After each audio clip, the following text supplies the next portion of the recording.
One of my kiddos used to have struggles with just the words that were spoken. And so people would tell her she was mean. And so she would come to me and say, I'm mean. And I'd be like, you're not mean. Like holding the belief, like you're not mean, but everybody says things sometimes that are unkind. And that's like, and so I'm trying to be that internal dialogue that I want her to have. And because she doesn't have it right now, I will say the words that and we have to genuinely believe it. If I'm saying, you will like speak it into her existence. Right. Like, going back to like manifesting, right? I'm like manifesting something I truly believe. And it's almost as if we're saying, I won't let your behavior fool me. I know who you really are.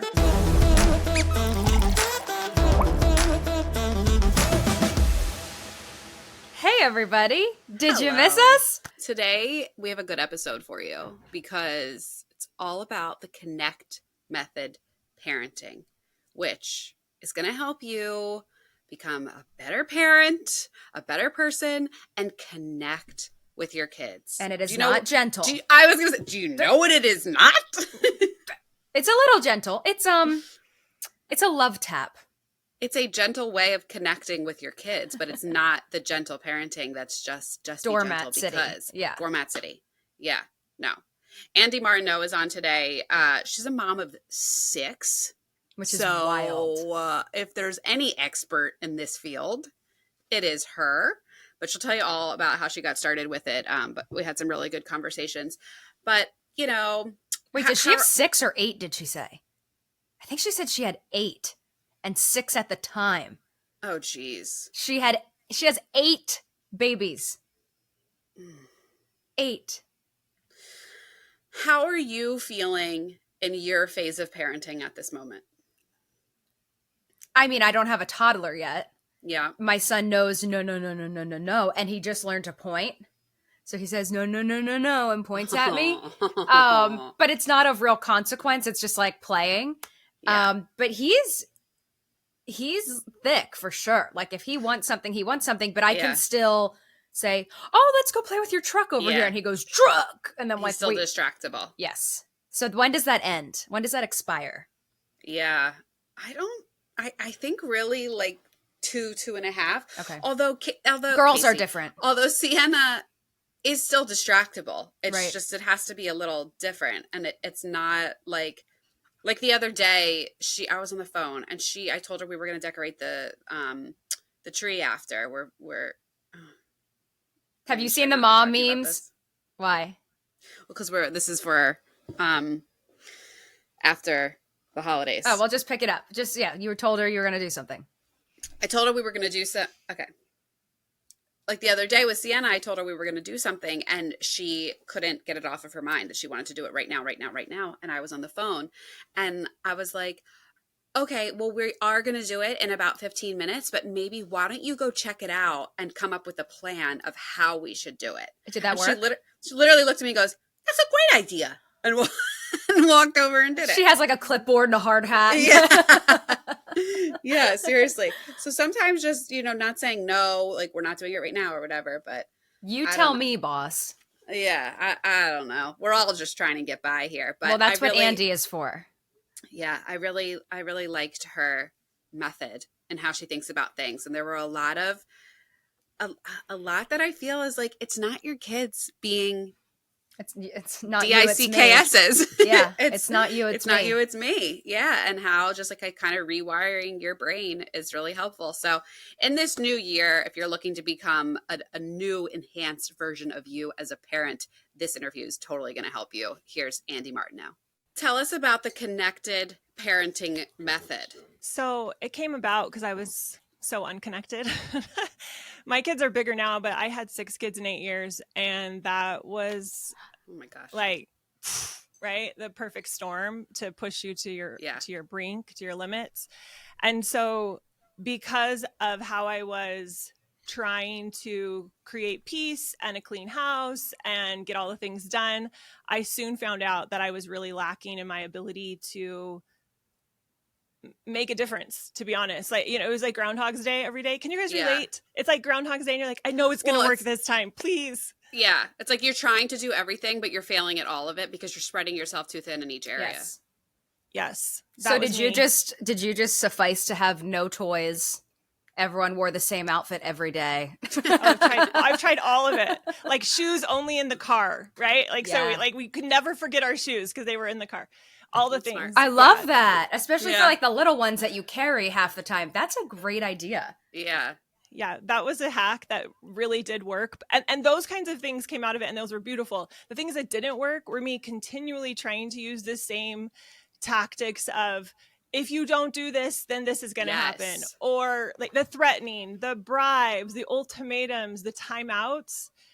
Now I shouldn't say they never work. Sometimes they work in the moment because, and we can go into the psychology of why they do, but sometimes they do and are just enough for our brains to say like, oh yeah, let's keep doing that because that kind of worked yesterday. The problem is it's not sustainable.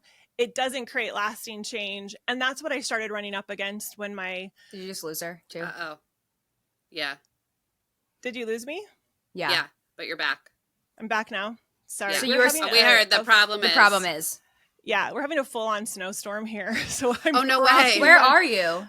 So we moved from Arizona. I'm born and raised in Arizona. And during COVID, we were like, let's just sell the house. We owned a cabin up in like by Sundance. I don't know if anybody knows where that is. Up in Utah. It's up in the mountains. And we're like, we want seasons. So we're in this beautiful cabin by this creek up in the mountains. But today it has decided to officially, we've already had one snowstorm, but today it's coming down all weekend. It's going to be coming down. Dude, I am so pea green jealous. We did the complete opposite. We were like, we're moving to where it's warm and where there are no seasons and where it can just be sunny all the time. Yes. Yeah, because you guys are both in Florida, right? Yeah. Yeah. Which is kind of like in we're Arizona, also more green though. Yeah. Yes, but we're also being squirrels right now. I want to go back to the connected parent. Because okay, I know we are. We lost my internet. When, so no, but that's always us on the show. That's us. That's Gianna Demito, Simon, and Casey McDonald-Hosmer. When did it click? Like you're like, okay, small wins. I'm bribing. It's working. The shoes are in the car. But when did you say, that's it? Yeah. So there was this moment. My oldest, he's now 24, but he was about 6 or 7 at the time. And I had 5 kids at the time. And we were in this older home. They had converted the garage and we used it as a playroom, but there's only the opening of a door, like a regular size door.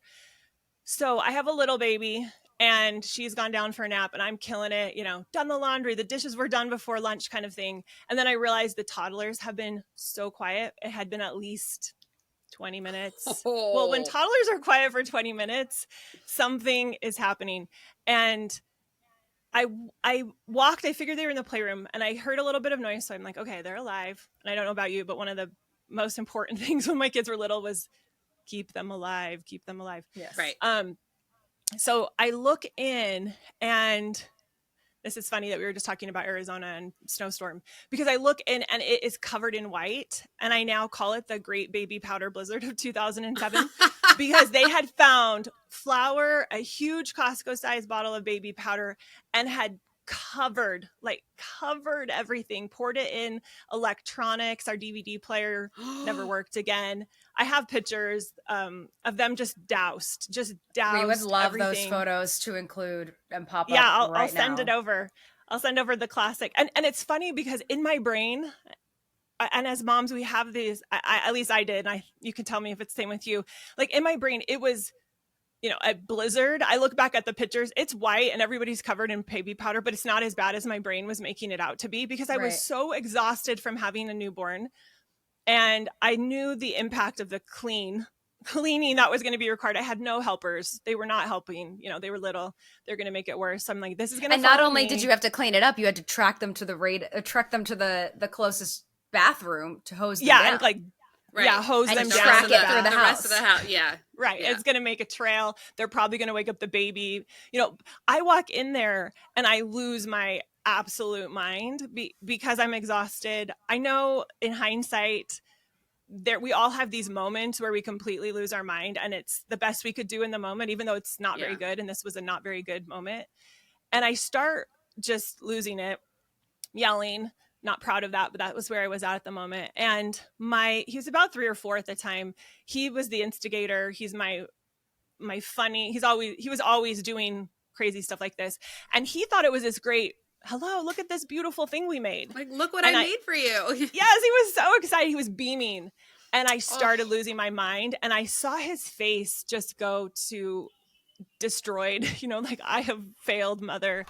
And in that moment, for whatever reason, and there's no good explanation why, because I hadn't really done anything to deserve to have the insight I had, but there was something in that moment that pivoted for me. It was just like this light bulb went off, and it was this is not working.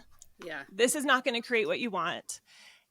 What if it's not true that you have to use consequences, that you have to yell to create order and structure? And in that moment, there were other little ones, but that's the big one, the big pivotal moment where I thought, I got to go figure out something else. Yeah. And I had no idea what to do. It was very confusing to know what I was going to do, because the only thing I really knew that I thought worked, because I thought parenting was managing behavior and discipline and trying to teach good values. And I thought there was a way to do it, which was, to continue to corral and get them to, listen. And if I gave them the right consequence or taught them the right lesson, they would come around. And for some reason at that moment, it was clear that was not working. And I had been trying it for close to, 7, 8 years. And so that's when I started researching, trying to figure out everything, because on one hand I was able to say, well, I was able to stop midstream. I was in the middle of heightened emotional reaction, and I was able to change and pivot. And why? And let me go figure that out. I got to figure that out. And then how can I motivate the kids to do what I would like them to do, to teach them the things I think are important to teach them without using these external stimuli like consequence, reward. And I didn't have words for it then, but that's what sent me on a mission. I love that. Do and or I die. think all of it makes so much sense. I love in, a lot of your literature, you call yourself a reformed yeller, which I think is fantastic, because I also call myself a reformed Italian, which then, translate to yeller. We just know how to use our words and our hands, and we're very expressive, and it's like sometimes you're just like a little combative, and that's just how you communicate. And I've so toned myself down from that thanks to my husband, and I've really seen that get to how I interact with my children. There are definitely times where it's almost like knee-jerk reaction to want to just yell about something. But it really resonated with me with what you said about your son, of how you just like saw it drain from his face, because that's what I see in my daughter. And the times that I do snap, she will really go like reel this. back. Yeah. And then she'll burst into tears. And it's like, it's almost as if like her heart all of a sudden comes out onto the outside of her body, and it's just like broken. Like I can see that she's so upset to have upset me, that then it's like I've now created another problem on top of the behavior that I'm also trying to fix. So it's all connected. I think this makes so much sense. I want to know from you. So this is around 2007, 2008 that you started thinking this way and saying, I got to research something different. Was gentle parenting I was around just back then? That. But also take it one step further, though. You didn't have Instagram. You didn't have all these resources. You didn't have these TikToks coming up with these quick fixes. Yeah. No, there was, I'm old enough that, I predate, the internet. And when I had young kids, I don't think I had a smartphone. I don't even know if I need to go back and see when those started coming on board. I think you guys need some other type of like degree of parenting, because like that's crazy that you were able to do that. That was the Wild West. No podcasts, right? That wasn't something I listened to. And what did you do? Like go to the library and take out a mom book? Like what'd you do? Literally. I researched books. I remember there was a book called How to Talk So Your Kids Will Listen, I think was one of them. And I was like, what is that about? I need to figure out that one. And then what was the first commandment that you found on your search, on your quest? Yeah, that's a great question. I don't think I've ever been asked that, and I love it. The first thing that I realized was that it was all about me. And when I unpacked the situation, nothing changed with my kids. the mess was still there. You know, the next day they were still fighting. They, you know, like it was the messes, you know, the toys, all of that. Bedtime had to still do that. But what I was so intrigued and confused and determined to figure out is how did I flip in the moment? Because I figured out if I could continue to inspect myself at the level that somehow it just happened in that moment, but I wanted to do it on demand. So how did I get to the place where I went from this shouldn't be happening? You guys are just so ungrateful, right? I'm here cleaning and working so hard and you're just in here making messes for me, to this isn't a problem.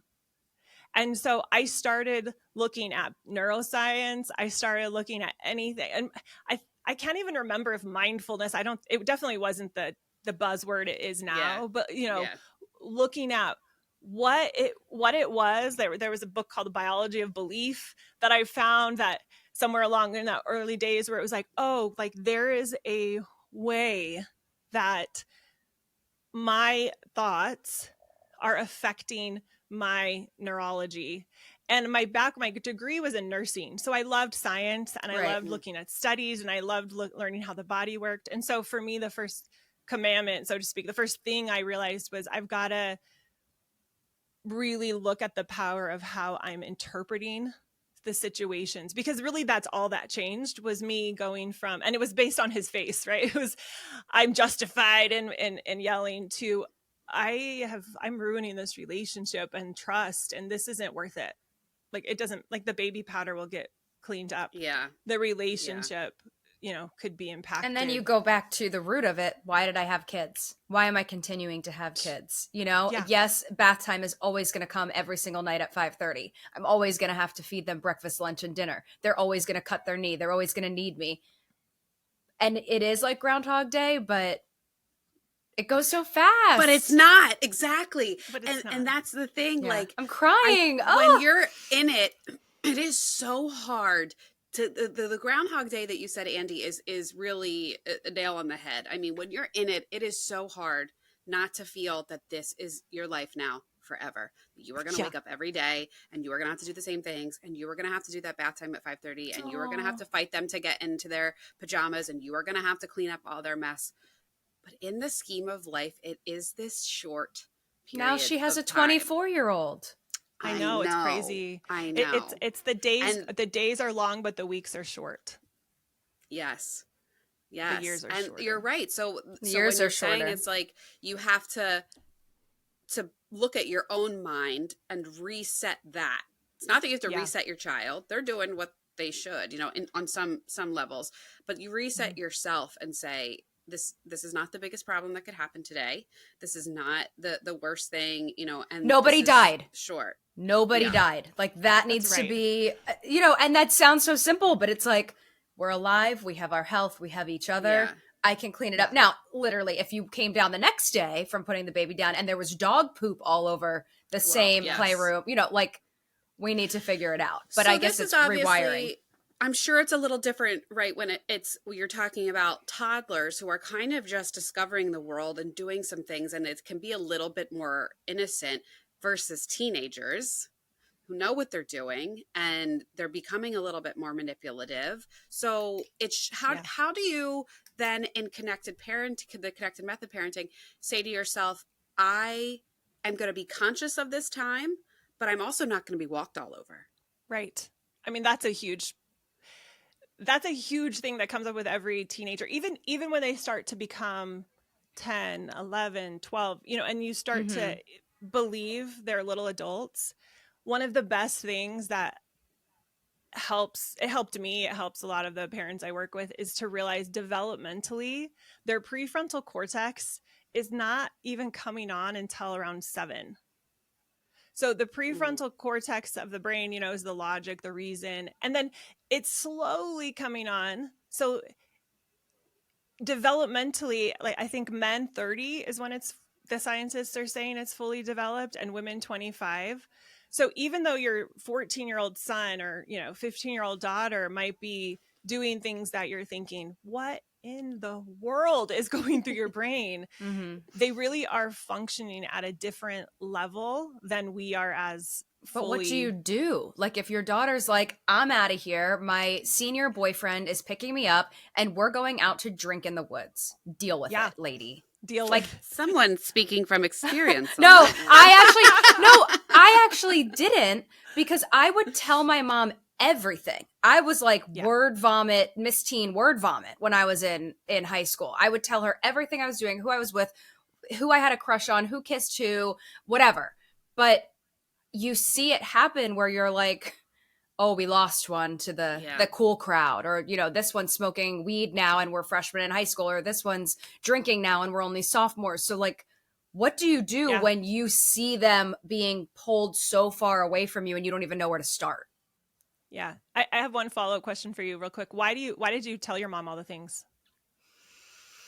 I want to get to that. I say that I am a recovering people pleaser. I've been a people pleaser my whole life, in so many aspects. This is basically like a rehab. This is a rehab for all of us today. But I would say things. I would hear myself saying things. Oh, I don't like management. When I'm in a job, like, I shy away from management because I don't want to rock the boat. Like, at my core, I think subconsciously, I want the top of the water to be smooth and crystal clear, like a mirror. And it was never like my parents yelling at me or being mean or degrading to me. I always felt this desire to do well in school or do well in the activities I was involved in. So I always had and I still do, a great relationship with my mom. So does Gianna, you know, like, where we tell our moms a lot. We're very close with our moms. Me too. But it was just, I saw this happening with my friends. Like, I hate my mom. She doesn't understand me. She won't let me do this. But maybe it was because my mom would sit down with me and discuss with me the repercussions. Like, if you go down this road, this will happen. And it's hard to believe that, but it's like, now I even see it. Like, I know everything. I can see around every corner you are approaching. Yeah. It's beautiful. But that doesn't work sometimes. Yeah. Well, and I was just asking because I think it's always interesting to reverse engineer why someone's reacting the way they are versus like this teenager's rebelling and, you know, going off in the woods and drinking with their friends. I will say this, and before I say it, I want to iterate that I really truly believe, and I hope everyone listening doesn't hear anything I say and beat themselves up over it, because I truly believe we're all doing the very best we can, given our circumstances, given our upbringing, given the conditioning we have as a society, all of it. Right. And another thing that Gianna touched on and you touched on that we can get into is kids sometimes come out the kids they're going to be. Like, you have 8 children and they're all very different human beings. Nature versus nurture thing. Yes. But go ahead. I'm sorry. No, I love that you brought that up. That is very powerful. So I will say, it's not a simple answer to say, why does one child go drink in the woods and one child gushes every detail of their life? And I love your point of it could sometimes be more of a people pleasing response versus I feel really attached and I want to share everything because it could be a combo of both. It could be, which is okay. Yeah, it's okay. But fundamentally, if you look at, and there's different variations of attachment theory out there, but if you look at the fundamental need we have as humans to have an attachment, especially as children, we instinctively know that we will not survive if we don't have some adult who cares about us and feeds us and takes care of us. And even though as a teenager, there is some autonomy that starts needing to happen for maturation as they are going to leave and grow up and they need to, spread their wings and go explore the world. There is still the need for them to have a strong, safe attachment. So sometimes the reason one child is gushing and another, about all the details, and another one saying, screw you parents, I'm going in the woods, not they're even telling them where they're going really, is because something has happened to the relationship that it doesn't feel safe. It doesn't feel like mom will accept me or dad will accept me, or they have used consequences and they've tried to control and manipulate, which can help, which we said works to a degree. And especially when kids are younger, because they can't do as much. They don't have as much freedom, but you do that with a teenager. Right. It doesn't matter what you threaten or promise to bribe them with. If they really don't want to do the thing, they're going to sneak out the window and leave. They're smart enough to know how to get around the safeguards on the phone. You know, if you don't want them to watch something or do something, like they at some point they have to They're decide, so hey, smart. yeah, I want to be there on the same page as you, or I want to not be there on the same page with you. But what do you and so start with? What do you say? How do you even begin that dialogue? Because like you said, it's so easy to say, I do everything for you. I work my butt off. I keep this house clean. I put clothes on your back. I send you to school. And it's like, you're not grateful. I can't do anything right. But so you have to stop there. But then what do you say? Yeah. So I want to offer a flip side to that too, almost for the child, because I felt I was on the other side of it. I felt you were the woods girl. No, I went to the woods a few times, but I felt I had so much pressure on me unnecessarily that I would say, "Do you know what other kids are doing? Yeah. Do you know what I could be doing? Like, you should be so grateful. Why am I getting in trouble for X?" When like everyone's out there doing Z. Yeah. Like this is insane. And like to your point, I think that kind of broke the relationship a little bit because I felt just you weren't getting credit. Yeah. That relationship is fundamental. What we say is less important than who we're being for our children. That's what I would start by saying. Like the words, which is so annoying. It's so annoying.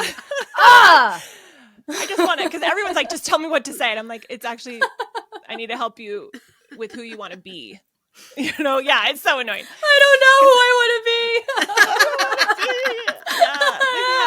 be. And then there's so many components to it because it starts with, there's three basic things that I say, like it boils down to like this 3-pronged strategy is kind of what I mentioned with the baby powder blizzard was understand your own mind as a parent. Blizzard of I wish I could just give you a list of things to say and then it would magically create. I'd be like a bazillionaire if I had the magic words. Right.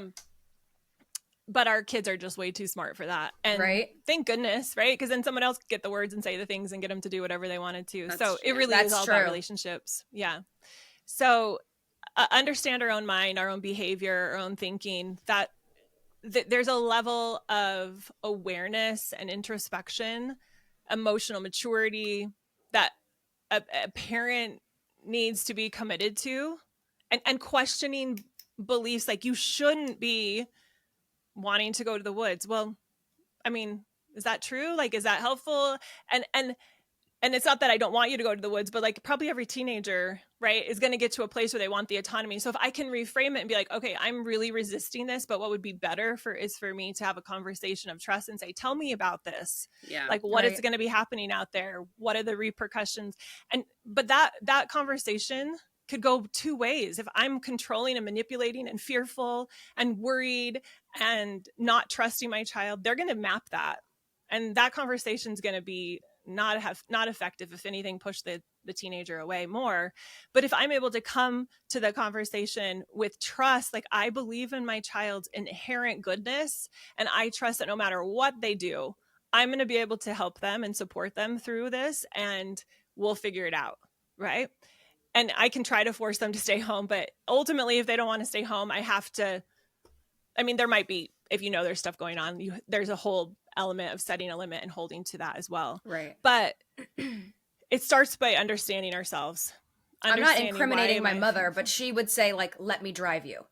Or hypothetically, she would say, let me pick you up. I think that's great. And honestly, I want to be that parent. Mm-hmm. Like, I think that's great. I think, and tell me if I'm wrong, Andee, that like sometimes letting them know that they have that out, you know, or it's like the thing of like the cookies. If you tell them they can't have the cookies, what are they going to do the second you turn around? They're going to eat the cookies. It's just a respect. Yeah, but it's kind of like if you're making something seem less forbidden, or even if you feel like, you know, if you feel like you have the support and that something does go wrong, if they're not telling you that they're even there, do you think they're going to tell you when something goes wrong? Right. You know, so I want them to be like, hey, you know, I don't necessarily agree with this decision, but I want to make sure that you're safe and let me figure out how to get you there and whatever. And then if something really happens, tell me. And then that communication, that door's already been wide open. Is that something your parents said to you, G? No. See, my parents would always say, and I never got into trouble. I was such a goody two-shoes. I was probably such a brown noser and so annoying to so many people on so many levels. But my parents would always say, nobody loves you more than us. we are your number one fans. Whatever you do, we will love you no matter what. And we can fix it. We can't fix it if we don't know about it. Mm-hmm. And I think that was it was a safety net. It's like, Yeah. That's Mark's parents were like that. And that's he's, told me that for years. And that's definitely how I want it to be. But that was not my situation. Do you think that made him not want to rebel? Like he was like, I was going to tag that 5 and 10 cent store, but I decided not to. Like, do you know what I mean? Like, do you think he was like, oh, wow, okay. I think that, and I think they very much kind of just instilled in him, like, listen, there's a greater plan. Right. Right? Like, you're going to go to college and you're smart and you're athletic and you have opportunities for yourself. Don't peak in high school. Don't ruin it for yourself. Yeah, which I think was smart. It's not wrong. So great. But it's hard to instill that foresight when all of his friends are jumping off the bridge into the creek. Yeah. He was too tall. If he were to jump, his head would still just be above water anyway. He wouldn't make it in there. There would be a crater in the creek. All right, what's number 2? So I love it. We're working on ourselves. So what's number 2? Understanding our own. Yeah. The second one is to do things proactively and to understand what it means to consistently connect and build that relationship with them. So what I mean by that is it's good to be in the same room as our kids, to be driving them to their different activities. Those are all great ways to be with them. But when we're really like intentionally making a decision of how can I really be present with them? Like I could do the dishes or I could go play Legos on the floor with my child for 5 minutes. And I'm going to go play Legos for 5 minutes and be all there. And this is tricky in our multitasking world. It's like, oh no, I need to do, I'll check my phone really quick. It won't be a big deal if I'm talking on the phone while I'm playing Legos with him, or all these things. Is really making a plan intentionally is how am I going to show up when they wake up? Can I be present and intentionally connect? How am I going to show up when they go to sleep, right? When they come home, every time we separate, which includes sleep, them going to school, playing at a friend's house, that's a moment of separation.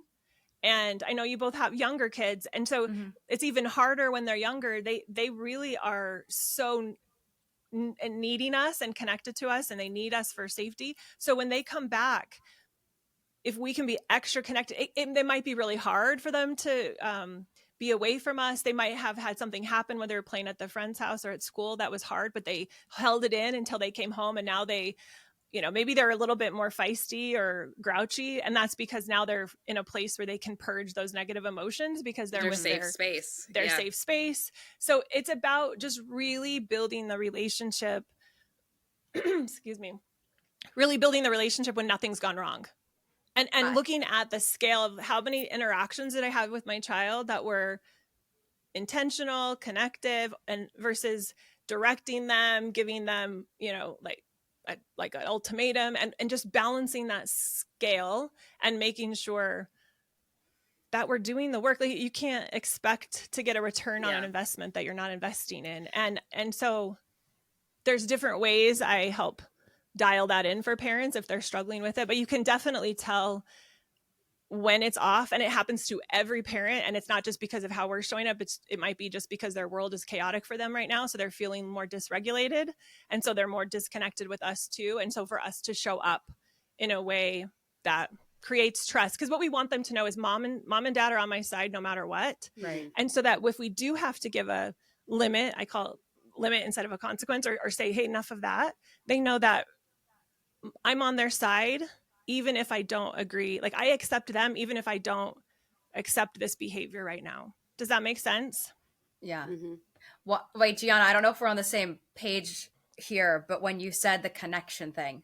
So right now, my son is with our incredible nanny while I prep for the show and do the show and, go over things with Gianna. And I'm like, is that bad? And I have such mom guilt about that, but I did have to draw that line where I'm like, okay, I have things that I need to get done, whether it's like phone meetings or podcasts, and I need a nanny XYZ days a week. But I'm feeling the mom guilt right now of not being connected to my son.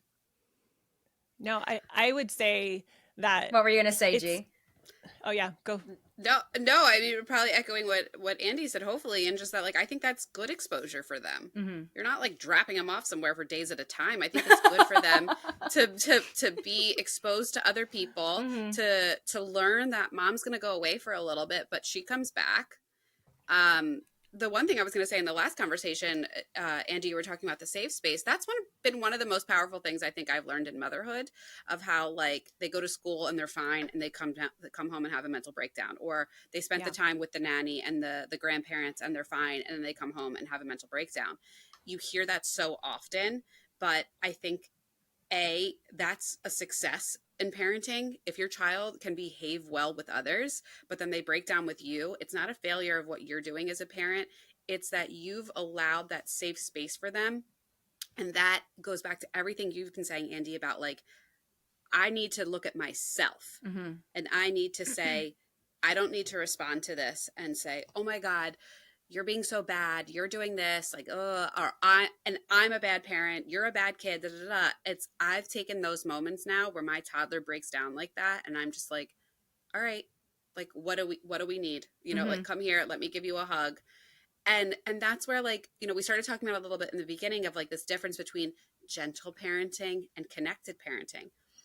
And I think, you know, Casey and I have talked about this a little bit. She doesn't have the toddler yet. And I I'm don't. like, Yeah. girl, you just wait. Like, let me tell you what you are in for. Yeah. But so there have been times where I've said, like, yeah, I've just had to get on Sienna's level. I get down next to her. I pull her into me and I say, what is it that's wrong? Like, Mm-hmm. something is upsetting with you. And I think sometimes Casey's like, okay, this whole gentle parenting thing is a little crazy. But it's because I'm trying to say, like, I know this isn't you. You see her. Yes. Yeah, like, I know this isn't you. I know that you don't like behaving like this. So let me, like, unravel it Mm-hmm. and see. But she probably doesn't even know what it is. That's like, No. to your point, you need to be the detective. You are Nancy Drew. And not for nothing, she's 3. I'm 34. Do I know what is wrong with me all the time? Absolutely not. But here's something that Andy said when I was stalking you on Instagram. At that age, you can only have one emotion at a time. So is this true, Andy? Like, in that moment, Yes. Sienna can't say, oh, my mommy's being so understanding, I love her so much. Like, she's just like, ah, like seeing red. Mm-hmm. Right, exactly. Yeah, up until the prefrontal comes on, the ability to have mixed emotions, which is part of me feels bad for this, or but part of me understands, or, you know, part of me is mad, part of me is sad, whatever. Mm-hmm. You know, part of me wants to hit my brother, but part of me doesn't. That's not coming online. It's like all about hitting, right? And then they go from mad to sad, and then they resolve the anger they had towards their brother, and now they're all about loving their brother, right? But they're not conflicted at all. Yeah, so they're one of. But I think Gianna's point is, like, she is being a connected, gentle parent, but you're not being a doormat, where Sienna is just flinging stuff everywhere and throwing knives, and you're like, I understand. Yeah, no, I'm not doing that. Like, when I need to raise my voice, I raise my voice at her, but I also know that just yelling isn't going to get the things done. Like, sometimes I need to stop and say, you know, what are you feeling right now? What is this behavior? Is it because of and, you know, sometimes I don't get an answer, again, because she's 3 and she doesn't know. Right. But in just having that, like, let's stop the engine from revving so hard for a second, and let's give it a chance to cool down, then we actually, like, get somewhere. Do you see progress with her, or it's kind of just luck of the draw? Okay. Yeah, I really do. Yeah. The science supports it too. The one of my favorite developmental psychologists is Dr. Gordon Neufeld. He's a Canadian doctor. Love his stuff.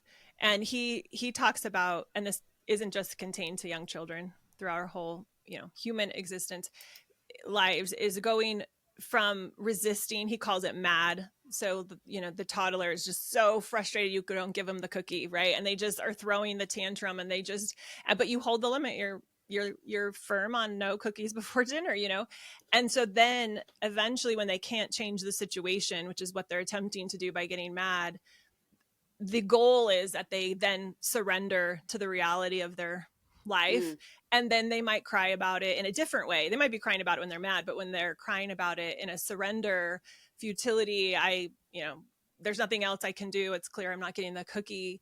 That's a different state of emotion. And the nervous system goes from fight or flight to I want to get the cookie to surrendering and back to a state of equilibrium where it's back to a more of homeostasis through that process. And what's fascinating, there's two things that are super fascinating. They've studied the tears, the chemical makeup of the tears of the toddlers, because they're so willing to give them to us. They just cry their eyes out.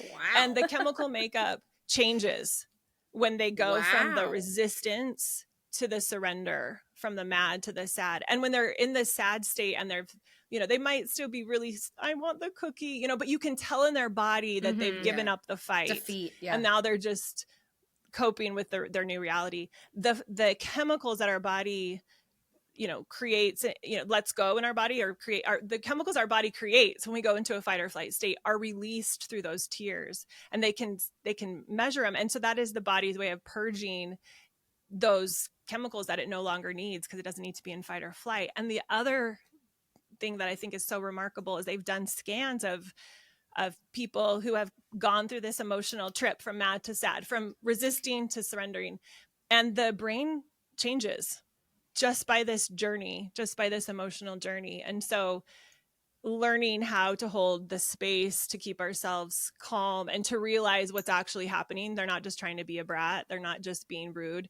They're really just processing a big emotion in their body, and knowing that is what's going to grow them up, that the emotional process of them feeling all the gamut of emotions is what creates emotional maturity. That is the engine to maturation.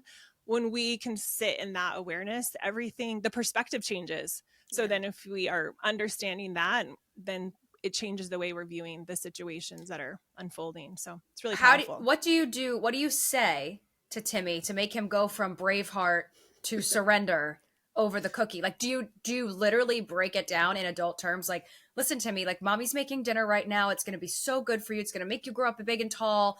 What do you do to do that? For toddlers? Or do you just ignore? First, especially for toddlers, it's just about letting them have the journey. So there's not a lot of logic and reason in up to 7. I mean, it's coming on board around 7. Yeah. Well, you'll find out. They just aren't very logical.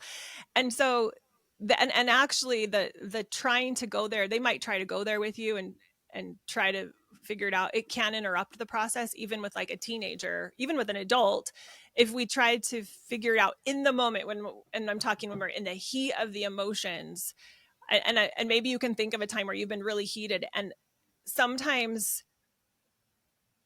if you start to try to talk about it, it interrupts the fully feeling this, like, to its completion, and then you're gonna have to visit it later, or you just feel an underlying irritation for a little bit, right? That's just your nervous system not totally resolving. So with little Timmy, we're just saying, hey, I know you're disappointed, and maybe there's no, if you're gonna say words, it's words like that. Hey, I know this is super hard for you. I'm so sorry that you don't get the cookie, but the answer is no, right? And when I call this the limit, and I say just use 5 to 7 words, like the less words the better, because they're just needing to go through their process, and the faster you let them just you keep holding the limit, and they keep just emoting and frustrated, and maybe they're throwing a little fit on the ground, and you're just like, oh, I know it's so hard, and maybe they can do it there, maybe you need to take them somewhere else that's more appropriate for them to throw the fit, that's not as disruptive, but you just allow that to happen. It's going to start to change their brain chemistry, change their brain, the maturity in their brain of their emotional capacity. And so it's less about what to say. It's more about how you're showing up, back to that being, like, who am I being for them right now? And I'm being that this is safe, this is okay, this is normal. This is how they become more emotionally resilient and mature, is actually to feel the emotions, which is like anything we do. If we're going to learn to ride a bike, we got to ride the bike.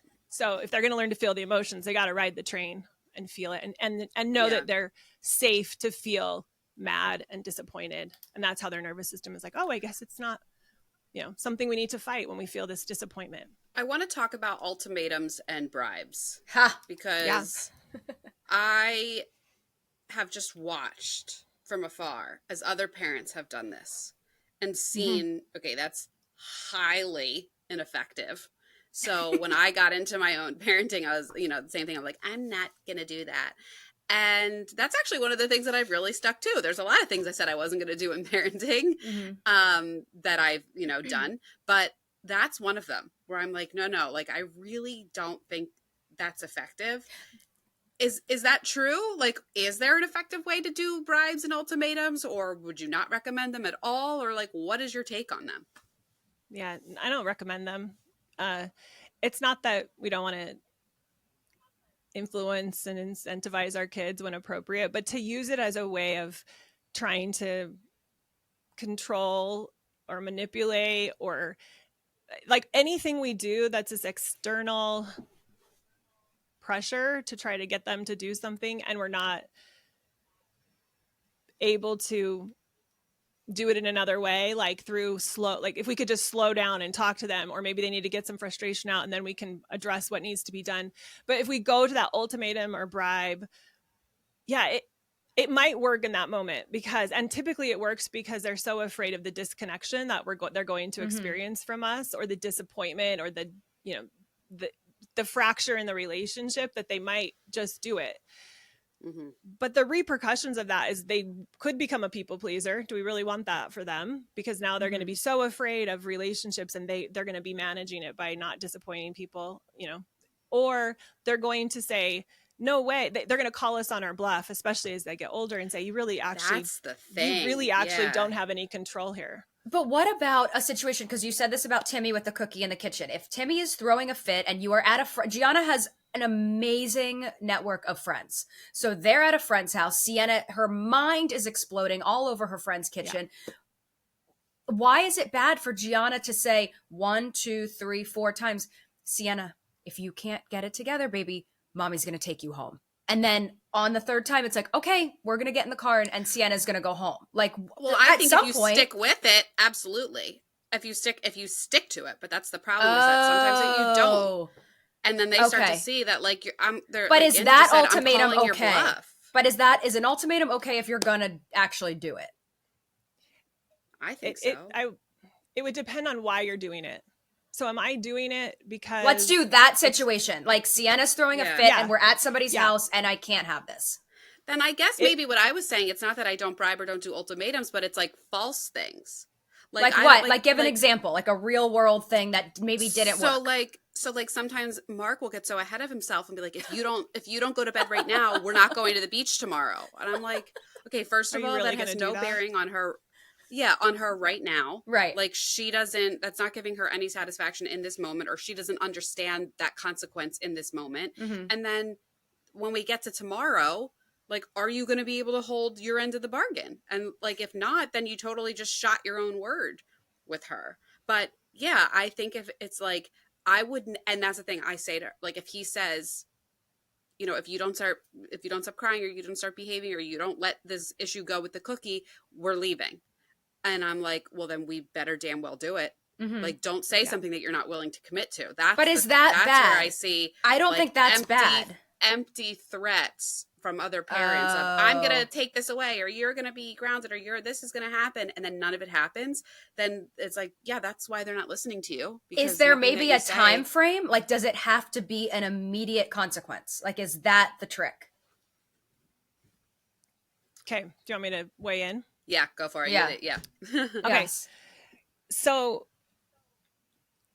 as a 3-year-old, she's going to have a hard time understanding what you mean about the beach tomorrow, like exactly what you said. So as far as those, there's sometimes where it just doesn't make any sense. The second thing is, I think it's absolutely beautiful to hold a firm limit. If you're not okay with them throwing the fit at the friend's house, that's fine. But if it's because we're embarrassed, or we need them to manage their emotions so that other people aren't uncomfortable. Because a lot of times that's what happens, is our child starts throwing a fit and everybody else is like, ooh, I'm like really uncomfortable when a child's upset. Like, can you do something about that so I can feel better about myself? Yep. Well, let's not control our kids' behavior for adults. Like, if I can see like, hey, she is out of control and she needs some space to process this, and I'm not comfortable with it here, I don't think this is the best setting for it, then we could just say, hey, I think I'm going to take my kids and go home. And it's not because she's in trouble, or I'm, trying to, whatever, all the other reasons. I'm just going to take her somewhere so that she can have space to, in a dignified way where I can really respect the person I'm being for her in that moment. Right. Help her process whatever it is that just happened that caused the meltdown. So the limits are fine. And maybe it's because you said no to something. She wanted to go do something, you know, or she did something that wasn't okay. Like the limits are beautiful, but the problem, or not the problem, but the thing that we sometimes don't understand is those limits are the very thing that a lot of times tells our toddler or our teenager, hey, like this is your moment to let go of all those pent up frustration. And so I need a target. Our nervous systems need a target to release the emotions that might not even be about the situation. It might be about something that happened yesterday, but it's been stuck inside of them. And now the limit is like safe place to emote, to get rid of this. It's like needs to get out. And I want to just give another insight to this, because sometimes we lose, I think, sight of the obvious when it's our kids losing their mind. And we kind of touched about this at the beginning, was sometimes when we lose our mind, like if someone just came to us and be like, I need you to shape up right now, like stop being upset. How would we respond? I'd be like, it's like when the husband says, calm down. Yeah, I'd be like, no, I'm genuinely frustrated right now, and I can't just turn these emotions off. I gotta like have some space or honor me.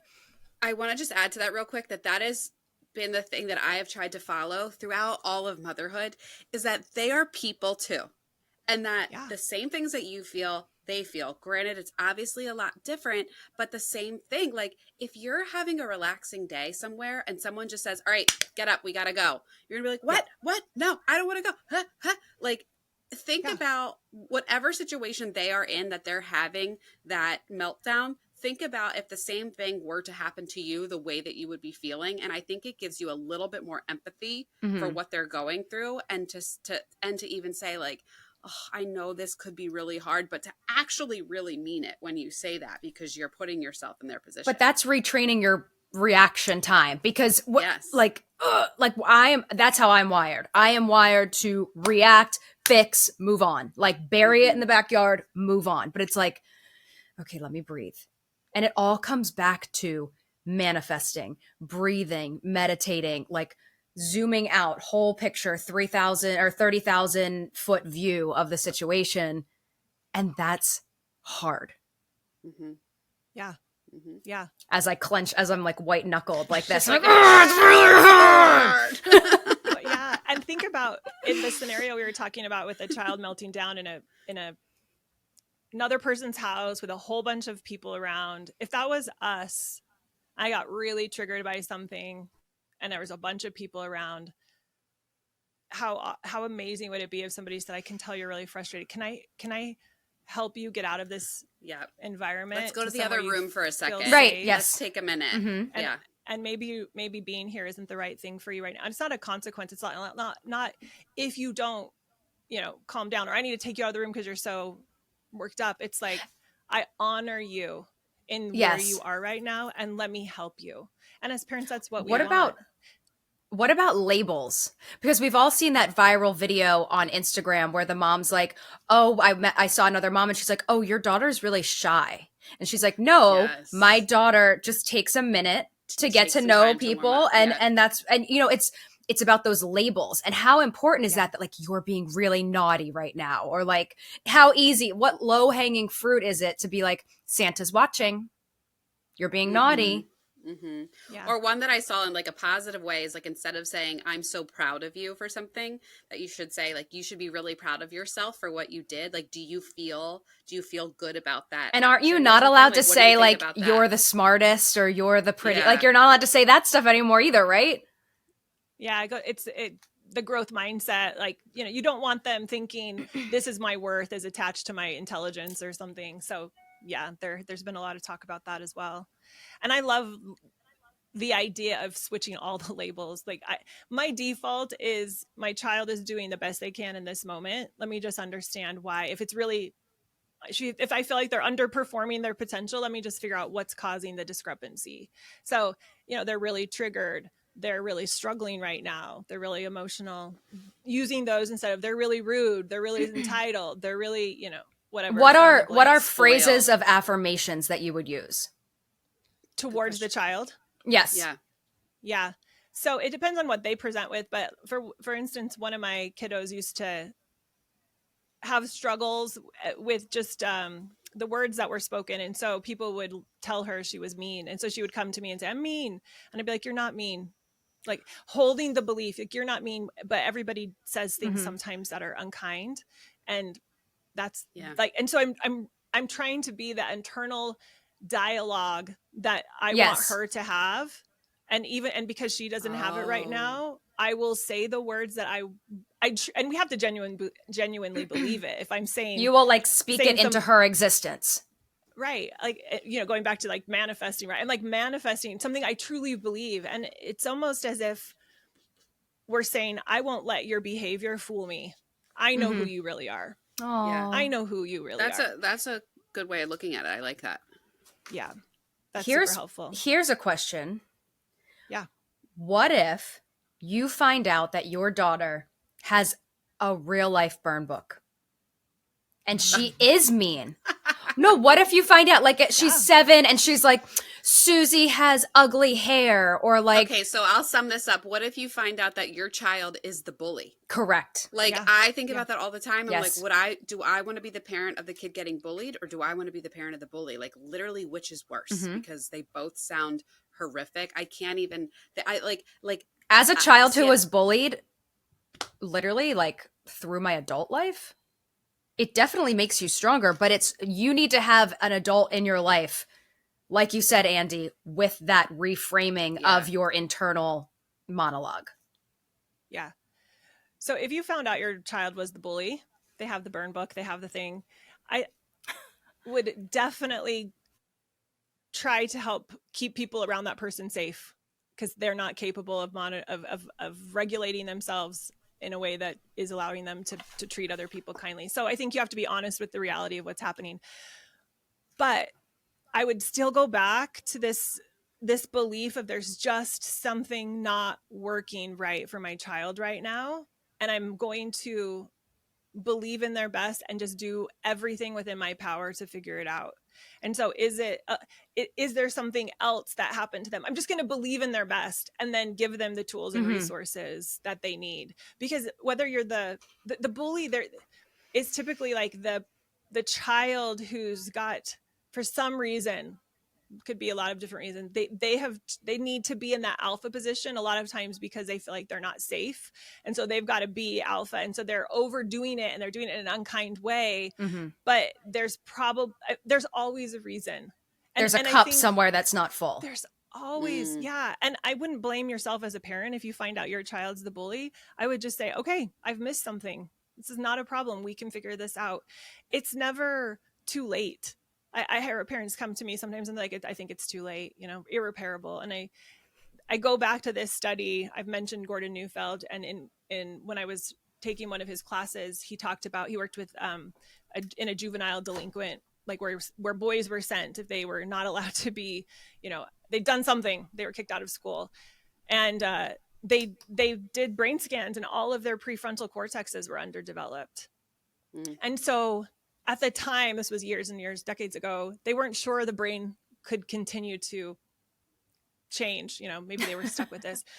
But if they're allowed to move through whatever these emotions that they have stuck in their body, they actually can feel emotions, they can purge them, they can be safe, they can have healthy connections with, adults, they can get some tools. Their prefrontal cortexes did develop and did continue to grow. They were delayed because emotional maturity, it's spontaneous, but it's not inevitable. So if the conditions aren't conducive for whatever reason, then that prefrontal cortex, that the parts of our brain that are supposed to mature with us as we age, may be stunted, but they can still be, if given an environment that's conducive, they can still continue to grow. And so never lose hope. Even if you find your child doing something that just horrifies you, that you're just completely in shock about, I think if you can go back to no labels, like we said, drop the labels and just realize there's something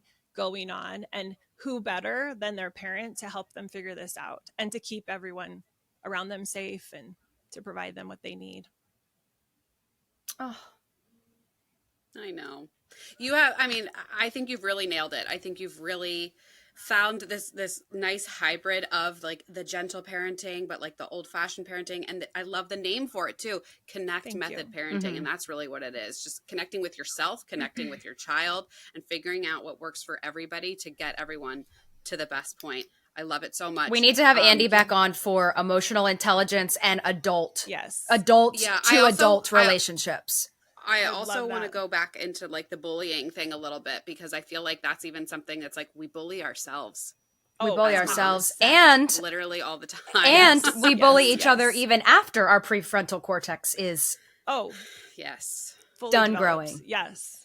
For sure. So much more to come. Oh my God.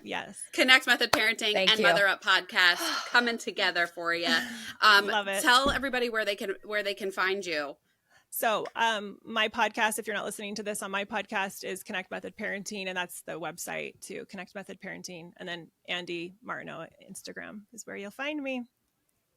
And then if you're listening to us on if you're listening to us on Andee's podcast, we are Casey and Gianna of the Mother Up podcast. You can find us at Mother Up Pod on Instagram and motheruppod.com. Perfect. Thank you guys. This was so awesome. Thank you, Andee. Oh my God, I love it.